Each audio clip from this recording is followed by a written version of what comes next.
à ne pas commettre une erreur.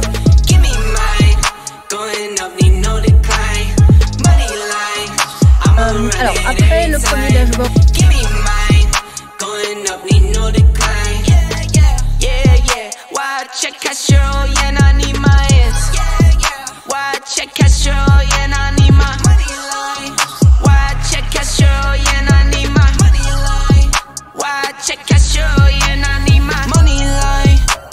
for those who surround you, need no funny kind.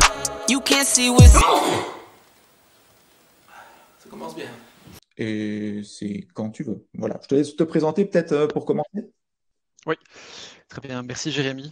Bonjour, je m'appelle Alexandre Cassard. Donc, je suis avocat associé au sein de Lexing Belgium, qui est un cabinet d'avocats d'une trentaine d'avocats qui est surtout spécialisé dans tout ce qui a trait au droit des technologies. On est basé à Liège, Namur, Charleroi et Bruxelles.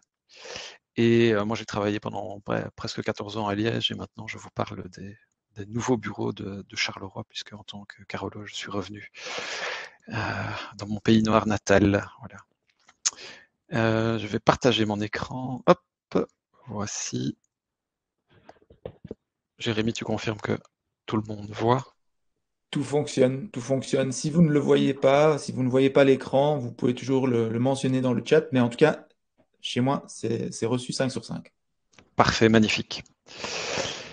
Donc, ChatGPT et ou les intelligences artificielles génératives de manière plus large, génératives de texte ou génératives d'images, comme Midjourney ou DALL-E, qui est aussi un service d'OpenAI, donc la société qui est derrière ChatGPT.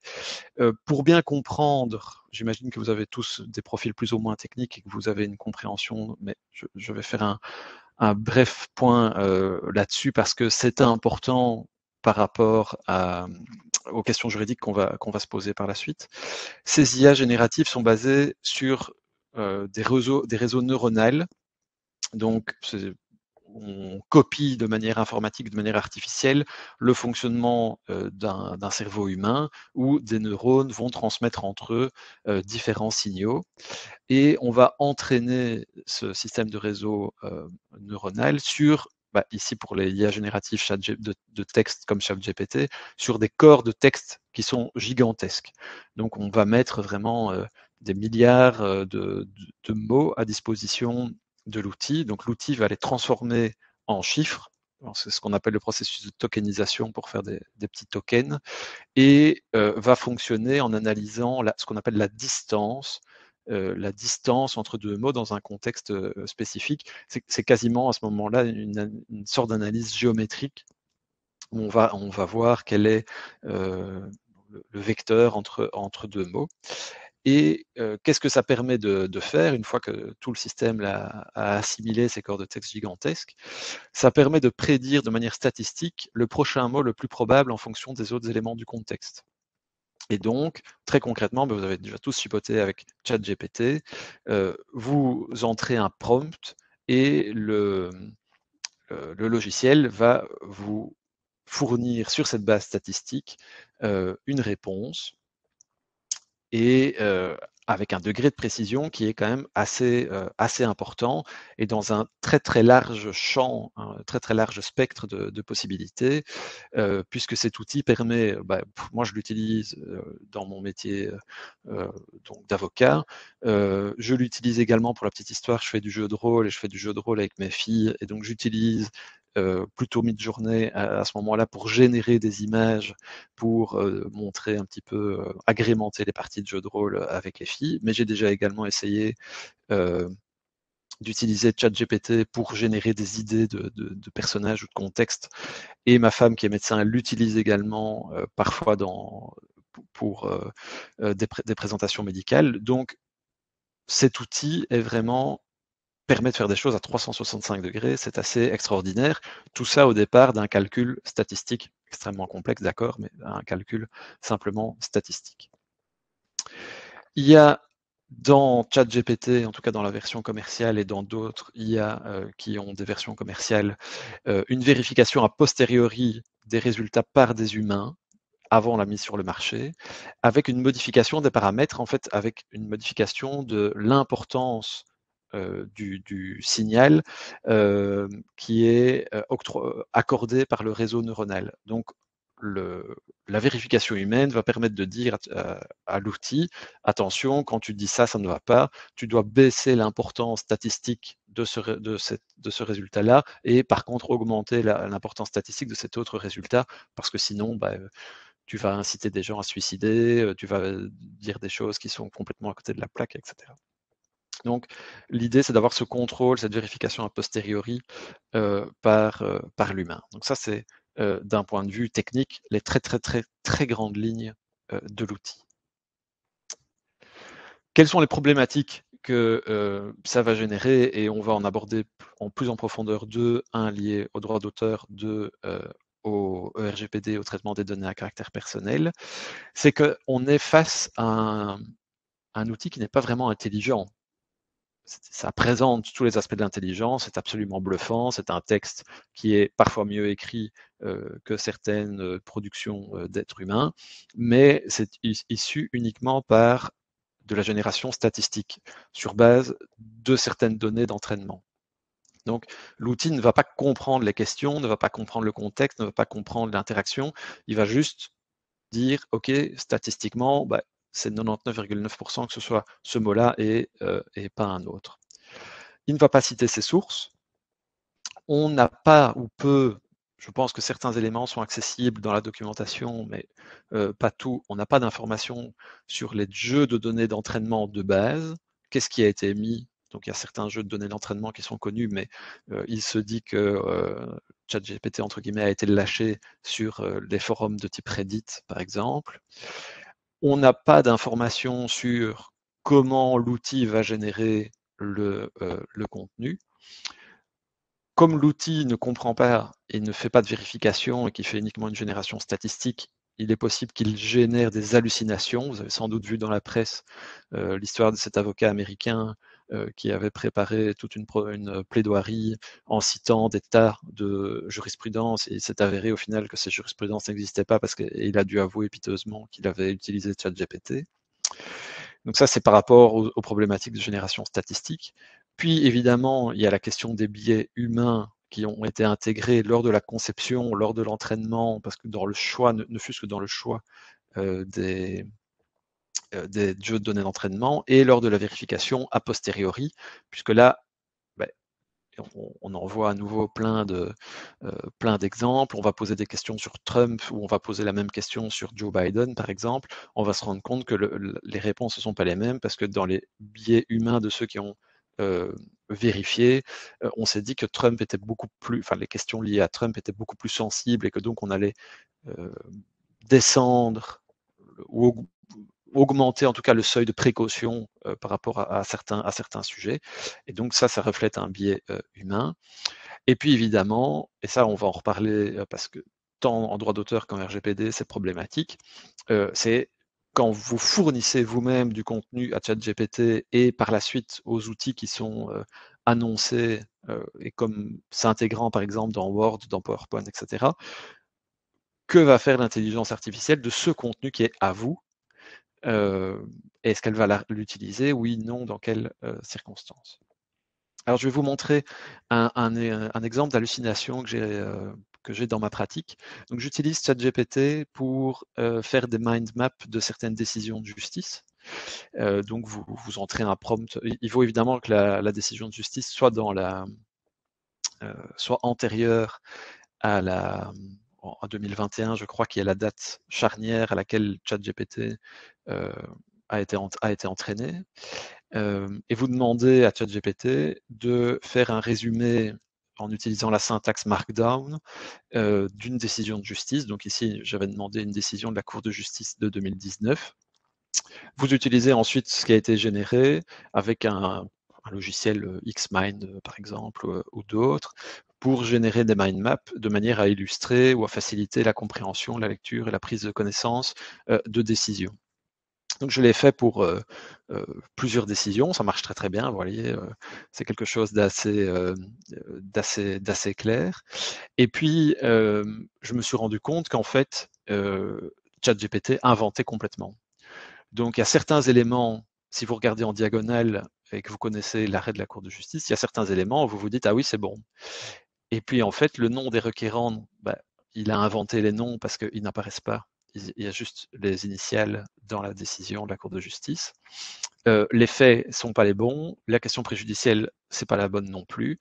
Donc en fait ChatGPT a pris presque tout ce qui était bon, mais a inventé quelque chose de complètement différent. Et c'est parce que mon attention a été attirée sur le fait que les initiales, enfin que les noms des parties n'étaient pas dans la décision de justice, et que je me suis dit, c'est dingue ça, comment est-ce qu'il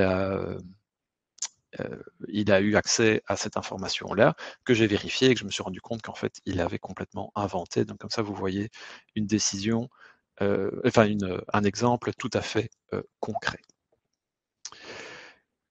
Alors, on va aborder maintenant la question du droit d'auteur. Alors, un petit rappel des éléments que vous connaissez sans doute, ou en tout cas que vous avez déjà, dont vous avez déjà entendu parler.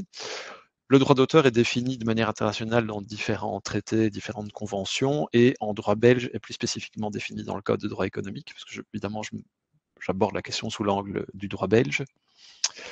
Et le droit d'auteur va protéger automatiquement, donc vous n'avez pas l'obligation de faire de formalités, vous n'avez pas à faire de démarche, vous ne devez pas faire d'inscription au sein d'une base de données, c'est automatiquement protégé dès que c'est généré. Une œuvre qui a été créée par un auteur, et ce jusque 70 ans après le décès de cet auteur. On va en tirer différentes conditions et différentes caractéristiques du droit d'auteur. Premièrement, il faut une œuvre. Qu'est-ce qu'une œuvre? C'est une création qui est mise en forme et qui est originelle. Donc, mise en forme, ça veut dire qu'il faut une certaine, pas nécessairement quelque chose de matériel, du code informatique peut être considéré comme une œuvre virtuelle peut être considérée comme une œuvre, mais il faut une certaine mise en forme. Les simples idées, le style, ne sont pas protégés. Donc, quand vous demandez, par exemple, je vais déjà un cran plus loin, mais quand vous demandez à une intelligence artificielle de vous générer un document à la manière de Picasso ou Dali ou quelqu'un d'autre, le style de Picasso ou le style de Dali ne sont pas protégés en soi. C'est uniquement les œuvres de Picasso et les œuvres de Dali qui sont protégées. L'œuvre doit également être originale, et la question de l'originalité, c'est une question qui est cruciale et dont on va reparler par rapport à la génération de contenu par une intelligence artificielle. L'originalité, c'est une notion qui est assez complexe. Hop, excusez-moi. Voilà. Mon téléphone a sonné en même temps, je ne sais pas si on m'entend encore. C'est toujours bon? Oui, on t'entend encore, pas de souci. Ok, parfait. Voilà, désolé pour l'interruption, ça sonne partout tout d'un coup. Donc l'originalité, ça veut dire que c'est défini comme étant la création doit être propre, c'est une création intellectuelle qui est propre à son auteur. Donc ça implique quelque part qu'il faut un certain... en fait, l'originalité, elle est là pour refléter d'une certaine manière la part de soi-même qu'un auteur injecte dans son œuvre. Alors c'est très très clair pour des œuvres littéraires ou artistiques classiques, entre guillemets, hein, un tableau, un livre, de la musique. Ça commence déjà à être un peu plus complexe à comprendre, un peu plus abstrait en ce qui concerne, je sais pas moi, le plan d'une maison ou du code informatique.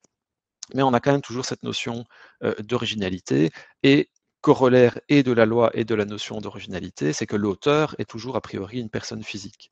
Donc si vous générez par exemple du contenu en tant qu'auteur pour un employeur, sauf disposition spécifique dans le contrat de travail, et sauf certaines exceptions en matière de programme d'ordinateur, mais bon, soit je ne vais pas rentrer dans les détails, vous êtes toujours, donc imaginons que vous êtes graphiste par exemple, employé par quelqu'un, la propriété intellectuelle, le droit d'auteur sur vos œuvres graphiques ne sont pas automatiquement transférés à votre employeur, qui est une personne morale par exemple, une SPRL, mais restent chez vous. Donc il faut qu'il y ait un contrat. Maintenant, comment est-ce qu'on applique ça à ChatGPT et aux autres IA génératives? Donc il peut y avoir des variations dans les conditions générales, etc. Mais globalement, tout le monde fonctionne, tous les systèmes commerciaux fonctionnent plus ou moins de la même chose. On va distinguer différentes hypothèses qui posent ou non problème. Donc, ChatGPT, son design, son code sous-jacent sont protégés par le droit d'auteur et tout ça est dans le giron d'OpenAI. Okay, ça pose pas de problème. Deuxième point, c'est les jeux de données d'entraînement. Alors, les jeux de données d'entraînement peuvent ou ne pas être protégés par le droit d'auteur. Vous avez des jeux de données qui ont été collectés par des chercheurs, etc., qui ont fait un travail, ce qu'on appelle du clearing des droits, donc qui ont nettoyé, qui ont obtenu les licences et tout ce qu'il fallait, et qui, eux, sont licites, et qui peuvent être utilisés selon certaines licences, selon certaines conditions, de manière libre ou non. Et puis, vous avez également des gens qui scrapent n'importe quoi, par exemple Reddit, sans obtenir nécessairement les autorisations, et qui vont utiliser leur intelligence artificielle dessus. Donc, il y a une première problématique en termes de propriété intellectuelle, c'est qu'il y a potentiellement une violation de propriété intellectuelle au niveau des jeux de données d'entraînement, et cette violation risque de se répercuter dans la génération de contenu par la suite. Mais ça, c'est encore très abstrait, et quelque part, vous avez très très peu de prise à ce sujet-là. Ce sera plutôt des grands producteurs ou des grandes sociétés qui ont énormément de contenu, qui auraient éventuellement été intégrés malgré eux, qui pourraient se retourner contre OpenAI et les autres. Je ne dis pas qu'ils l'ont fait, mais voilà, on a une inconnue. Par contre, ce qui vous concerne particulièrement, c'est ce que vous mettez dans ChatGPT, et deux, ce que vous en tirez. Alors, ce que vous mettez donc dans les prompts peuvent être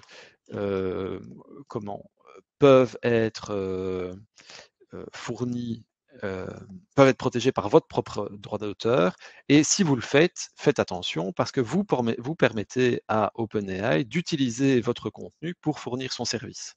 Donc j'ai repris ici en dessous un exemple des Terms and Conditions pour les API, donc les services commerciaux. Donc c'est pas encore la même chose pour les versions consommateurs comme ChatGPT, consommateurs que vous utilisez peut-être, ou c'est encore pire, je viendrai après. Donc ils disent que l'input, ce que vous mettez, et l'output sont appelés du contenu. Ils vous fournissent, ils vous cèdent les droits par rapport les droits éventuels par rapport au contenu, mais qu'ils se réservent le droit d'utiliser le contenu de manière générale, donc à la fois l'input et l'output, pour fournir et maintenir les services, et donc ils vont évidemment répondre à d'autres prompts. Pour les services ouverts aux consommateurs, ça vous avez à nouveau un exemple. Ici, ils disent que clairement, ils se réservent le droit d'utiliser les données que vous fournissez pour améliorer leur modèle, comprenez, pour fournir leurs services. On peut choisir dans les réglages de désactiver cette option, ce que évidemment je vous recommande fortement. Donc, par rapport à l'output, premièrement, les réponses de ChatGPT étant issues d'un traitement statistique et généré par une machine, donc on n'a pas de question d'originalité d'un côté et c'est pas une personne physique de l'autre, la conséquence logique, c'est qu'il n'y a pas de protection par le droit d'auteur. Donc, si vous réutilisez du contenu fourni par ChatGPT, a priori, vous ne devriez pas vous inquiéter du droit d'auteur sur ça. Mais bon, les juristes aiment bien se gratter un peu la tête. Là, je dois vous avouer que c'est même pas se gratter fort la tête, parce que ça pose énormément de questions et il n'y a pas de réponse définitive à ce stade. Parce que, premièrement, ça repose la question de l'originalité, et est-ce qu'il est possible d'être vraiment original ? Donc, c'est l'exemple que je donne régulièrement. Harry Potter et Star Wars, au final, si on réfléchit, c'est la même histoire. C'est un orphelin qui est élevé par son oncle et sa tante, et puis un jour, il y a un vieux barbu qui vient lui dire qu'il a des pouvoirs et qu'il a un lien personnel avec un grand méchant qui s'habille en noir, et qui en plus a d'un côté une baguette magique et de l'autre un sabre laser. Si on réfléchit encore un peu, c'est la légende du roi Arthur, un orphelin qui est élevé par son oncle, et un jour Merlin, un vieux magicien barbu, vient lui dire qu'en fait il a une épée magique et que il est appelé à une grande destinée. Donc, est-ce que simplement parce qu'une intelligence artificielle fait un mix via un traitement statistique, est-ce que ça retire l'originalité ou pas? C'est une question philosophique, mais qui a des implications concrètes en matière juridique.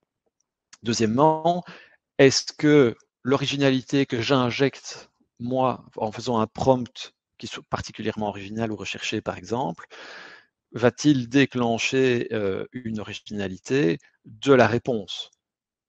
Même si la réponse est fournie par la machine, vu que quelque part, la machine va utiliser une partie de mon originalité à moi. Et puis troisièmement, comment protéger ou qualifier juridiquement un contenu qui a été généré par ChatGPT, mais qui est endossé par un être humain. Donc vous faites du copywriting par exemple, et vous utilisez ChatGPT pour quasiment l'intégralité du texte que vous allez fournir. Est-ce que vous pouvez empêcher un concurrent de se dire « Ah mais ce texte là, je vais le repiquer parce que c'est vraiment intéressant et que j'ai pas envie de me fatiguer ». Si c'était vous qui l'aviez écrit, ben, oui, vous pourriez vous y opposer parce que vous êtes protégé par le droit d'auteur. Si c'est ChatGPT qui l'a écrit, est-ce que vous pouvez vous y opposer à partir du moment où on pourrait prouver, et il y a certains logiciels qui permettent, ou en tout cas promettent de le prouver, déterminent que c'est créé par ChatGPT. Voilà, ça, à ce niveau-là, c'est une question qui est encore un peu floue et je n'ai pas de réponse. Enfin, à mon sens, il n'y a pas de protection par le droit d'auteur pour l'instant, mais il n'est pas exclu qu'il y ait de la jurisprudence qui aille dans un autre sens à terme. Deux recommandations pour terminer sur cette question de la propriété intellectuelle en général et du droit d'auteur en particulier, et de l'interaction avec ChatGPT et des autres IA génératives. Premièrement, lorsque vous mettez du contenu à vous dans les prompts, soyez prudent afin de ne pas fournir du contenu protégé par un droit de propriété intellectuelle, droit d'auteur ou autre, que ce soit votre contenu, à la limite c'est pas encore très grave parce que vous êtes au courant ou informé que c'est votre contenu et que vous l'utilisez, ou du contenu d'autrui. Et évidemment, soyez conscient que le résultat obtenu pourrait ne pas être protégé par un droit de propriété intellectuelle, et donc ne fondez pas n'importe quoi sur quelque chose qui n'a pas nécessairement une base très solide. En ce qui concerne le RGPD, je vais être un peu plus bref, donc vous êtes tous au courant de ce que c'est le RGPD, ça protège les traitements de données à caractère personnel. Ça veut dire qu'en gros, on ne peut pas faire n'importe quoi, que selon que vous êtes responsable de traitement ou sous-traitant, vous avez des droits, des obligations qui sont bien spécifiques, puisque le responsable de traitement va endosser un certain nombre de responsabilités et peut sous-traiter certains éléments techniques au sous-traitant, qui ne peut agir que dans les limites des instructions qui lui sont données. Et en matière de RGPD, il y a une interdiction très théorique, mais qui est là en tout cas, de transfert de données vers les USA. Alors, je vais vous faire grâce de la lecture de la Privacy Policy et des différents textes qui sont fournis par OpenAI.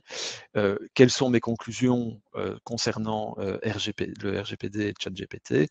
À nouveau, il y a beaucoup d'inconnus à ce stade. Les textes que eux fournissent sont bien faits, mais ne fournissent pas suffisamment de détails par rapport aux problématiques du RGPD. Donc d'un point de vue extrêmement concret, vous avez entendu que l'Italie a bloqué pendant un mois ChatGPT, c'est revenu, mais les différentes autorités de protection des données comme la CNIL en France et l'APD en Belgique ont décidé de mettre en place une task force européenne pour investiguer ces questions-là, parce que pour l'instant, c'est trop neuf, ils n'ont pas les moyens, ils n'ont pas les ressources pour tout analyser.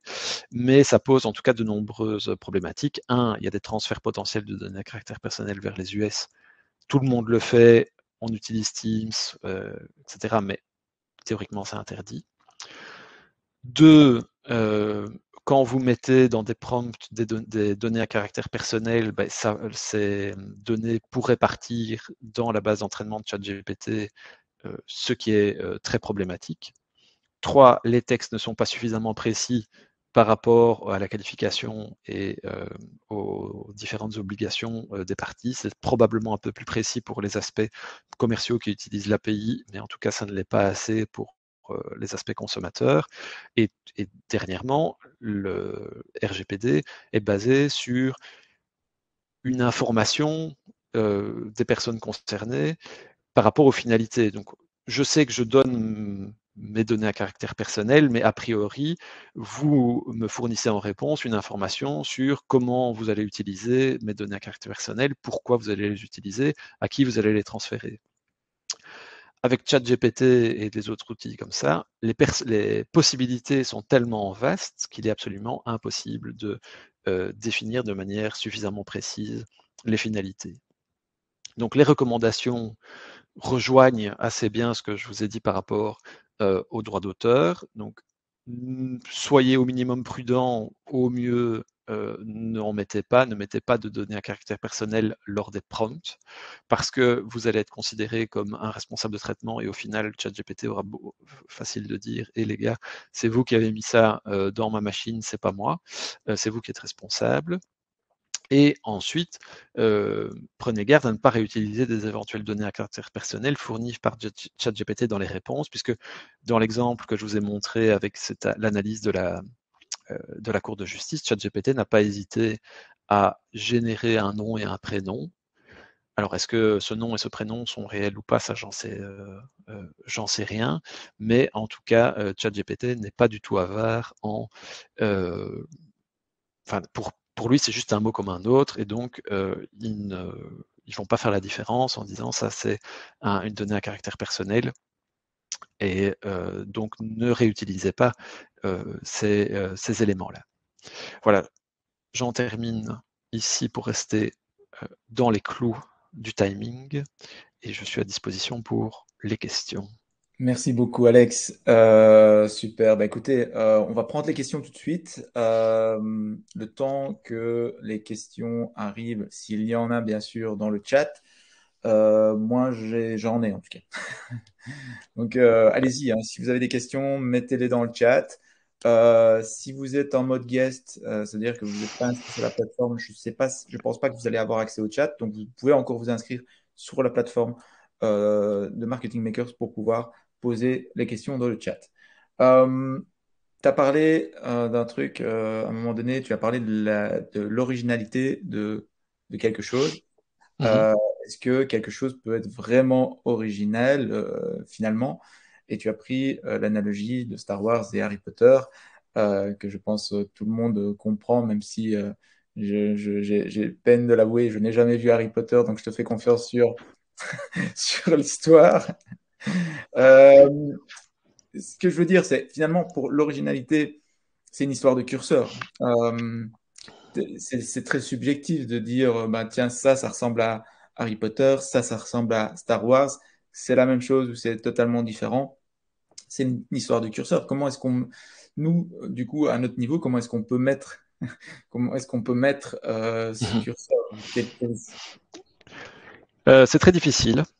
C'est très difficile et c'est une question de jurisprudence. Donc, pour vous donner un exemple, il n'y a pas de réponse définitive par rapport à ça. Pour vous donner un exemple, ce qui est typique dans les années 70 ou 80, il y a eu Jaws, les Dents de la Mer, hein, ça j'espère que tu as vu quand même. Donc, les Dents de la Mer, qui a été adapté en film. Donc, les Dents de la Mer, hein, pour ceux qui n'ont pas vu, un grand requin blanc attaque des baigneurs au large d'une petite ville côtière du nord des États-Unis et est combattu par le shérif qui au départ ferme les plages, et puis le maire de la ville lui dit non, pour sauver saison touristique, il faut rouvrir les plages. Bon. Quelques années après la sortie de Jaws, il y a un film italien qui s'appelle La mort au large, qui raconte l'histoire d'une petite station balnéaire du nord des États-Unis où un grand requin blanc attaque des baigneurs et le shérif veut fermer les plages, mais le maire dit non pour sauver la station touristique. La saison touristique, il faut rouvrir les plages et finalement, ils se battent dans la mer. Voilà. Aux États-Unis, il y a eu un procès pour plagiat, évidemment. Aux États-Unis, on a dit oui, La mort au large, c'est évidemment un plagiat des Dents de la mer. Il y a eu un procès en Europe, et en Europe, on a dit non, non, il y a suffisamment d'éléments pour déterminer que La mort au large est un film différent des Dents de la mer. Voilà, donc tu l'as bien dit, c'est une question de curseur, c'est une question d'appréciation, et les questions d'originalité comme celle-là sont extrêmement difficiles surtout dans ce qu'on appelle tous les cas limites. L'originalité d'un mode d'emploi, par exemple. Donc l'originalité d'un mode d'emploi a déjà été reconnue et le mode d'emploi est en soi un business à une importance économique importante. Et certains ont dit oui, c'est original, d'autres ont dit non, c'est uniquement issu de la contrainte technique. Et voilà, donc c'est assez difficile. Ouais. Alors, on a une question ici de Pierre-Yves Gillet qui dit votre recommandation concerne le manque de sources. Pardon. Votre recommandation concernant le manque de sources concerne-t-elle également GPT-4 qui peut se connecter au web, contrairement au GPT Sur GPT 3.5? 3. Oui. Ouais. Donc, évidemment, je pense que l'évolution technologique va répondre à ça et va permettre de plus en plus de sourcer et de comprendre un peu mieux où l'outil va chercher les informations. Donc déjà, dans la version de ChatGPT qui est intégrée dans Bing, il propose 4 ou 5 éléments, donc 4 ou 5 sources de réponses. Probablement que, vu le mode de fonctionnement sur base de génération statistique, on ne va jamais avoir une compréhension parfaite et complète, et je ne suis pas sûr que ce soit même possible du processus du cheminement, mais en tout cas, si technologiquement on va rajouter des sources, on va rajouter des éléments de réponse, notamment pour éviter ou pour limiter les risques de plagiat, ben voilà, tant mieux, la réponse sera peut-être technologique à ce niveau-là. Alors Martin pose la question suivante, question un peu plus opérationnelle. Je prends notre cas où on développe des solutions IT. Nous envisageons d'intégrer une API avec ChatGPT pour intégrer automatiquement pour les clients qui le souhaitent différents résultats issus de nos logiciels. Si je comprends bien, pour entraîner ChatGPT, on ne pourrait plus pas utiliser les données de nos clients, mais on devrait l'entraîner par des contenus créés par nous-mêmes. Merci d'avance. Donc,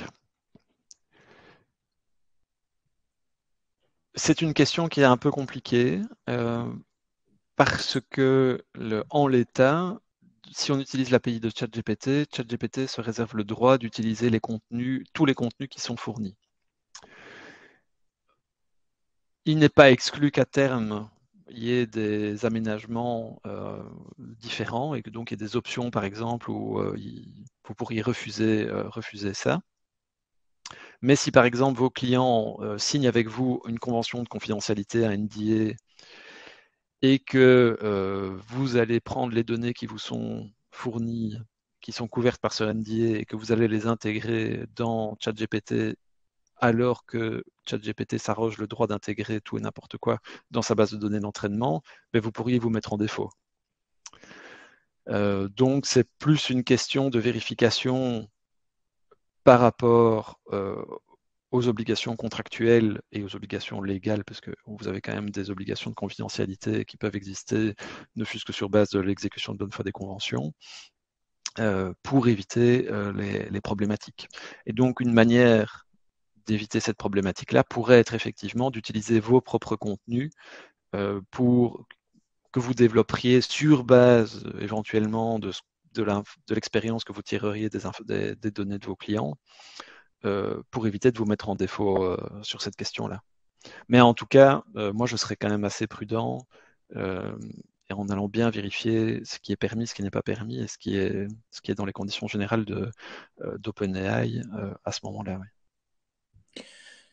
Oui, du coup, pour revenir un tout petit peu en arrière sur cette question, à un moment donné, tu as mentionné le fait que on ne peut pas transférer des données aux États-Unis. Évidemment, Données à caractère personnel. oui, c'est ça, des données à caractère personnel, évidemment, aux États-Unis, sauf si on a l'accord de ces personnes. Oui et non. En fait, pour transférer des données à caractère personnel Donc, en fait, il y a un certain nombre d'États qui sont considérés comme offrant un niveau de protection équivalent à ce qui est mis en place par le RGPD. Donc, s'il y a des serveurs qui sont basés, je sais pas moi, en Allemagne, par exemple, il n'y a pas de problème. Tu dois juste, enfin, tu n'es même pas obligé d'informer précisément que ça part en Allemagne. Par contre, si ça part vers d'autres pays, vers l'Inde, vers, je sais pas moi, l'Afrique du Sud, par exemple, ou non, l'Afrique du Sud est peut-être, ouais, soit l'Uruguay. Ou les États-Unis, il faut informer qu'il y a un transfert en dehors d'un pays vers un pays qui n'offre pas suffisamment de niveau de protection, et en plus mettre en place des mesures contractuelles, par exemple, vers l'opérateur qui fournit le service, pour que contractuellement on fournisse un niveau de protection suffisant. Avec les États-Unis, il y a une problématique encore supplémentaire, c'est que vu la législation aux États-Unis, notamment le Cloud Act dont on a parlé, ou le Patriot Act, etc., le gouvernement américain et les services gouvernementaux, les services de police, les services de renseignement, disposent de leviers puissants sur les fournisseurs de services électroniques pour avoir accès à leurs données.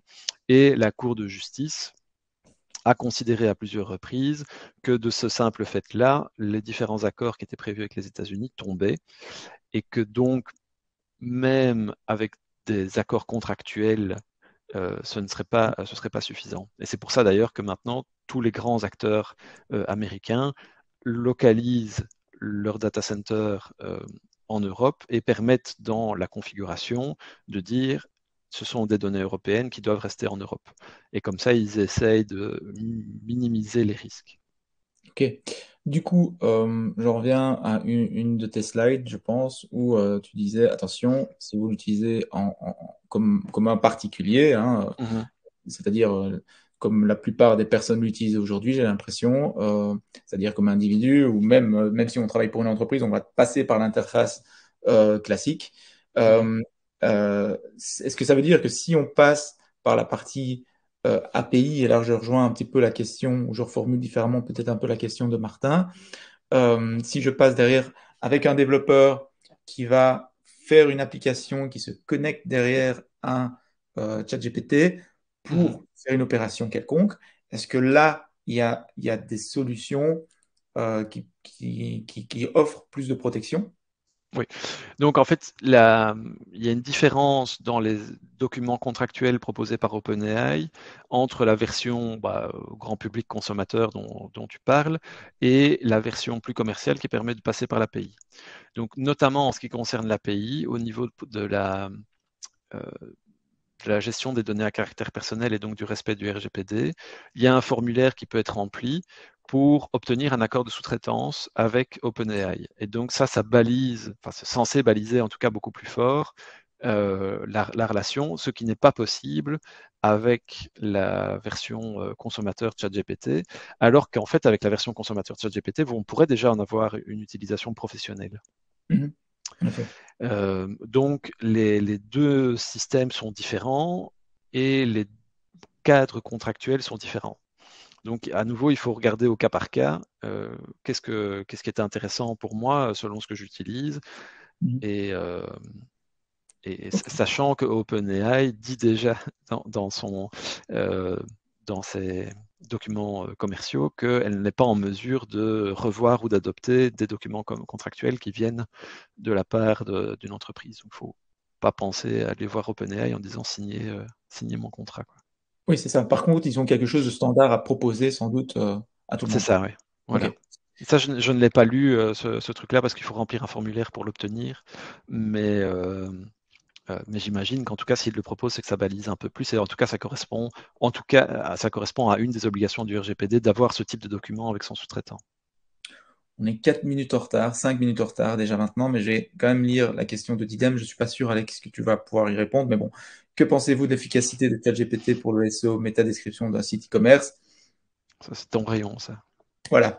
Je pense que c'est une question un peu plus marketing, Didem. On aura l'occasion d'aborder cette question-là. N'hésite pas à déjà poster ta question dans l'espace vos questions et vos réponses. Et alors là, je suis sûr que quelqu'un pourra y répondre.